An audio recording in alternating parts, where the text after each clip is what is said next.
Hello sa inyong lahat. Wait lang, tingnan ko muna. Okay naman po ako. Wala, thank you sa 643 viewers. Vlog na ako ulit doon. Pero may ipang-upload pa naman na ako kasi malakas nga signal dito. Kaya nandito muna ako mag-stay kasi malakas signal dito at makapag-upload talaga ako agad. Pero may time talaga na medyo pagod tayo kaya hindi tayo makapag-focus sa pag-edit kasi yun, daming iniisip din. So, pero patuloy pa rin tayo kasi nandyan kayo eh. Sumusuporta sa akin, kaya thank you sa inyo. Ako'y nakita.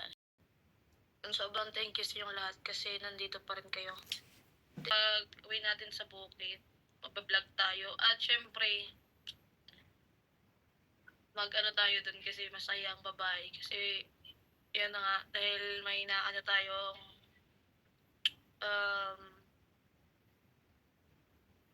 may isa na tayo ang dream na babae.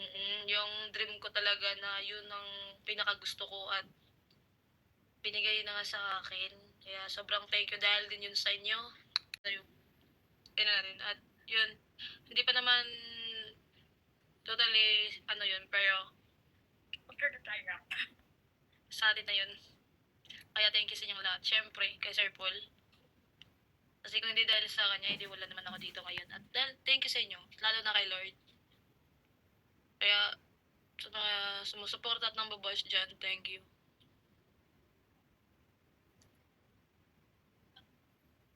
Oo, patuloy pa rin yung pag-vlog ko. Patuloy pa rin natin kahit minsan magulo na. Pero hayaan natin yung mga... yun nga, masaya. Sobrang saya ng ating puso at ang ating buong kaluluwa. Sakit talaga ng liig ko. Sabi ng mga ano dyan, tigilan nyo na ako. Lalo ako na-stress eh. Kasi yung daming mga sinasabi na ganun-ganun kahit di naman alam yung storya. Sumisigip ang dibdib ko sa inyo. Ang dami nyo! Di mo ba sa lahat?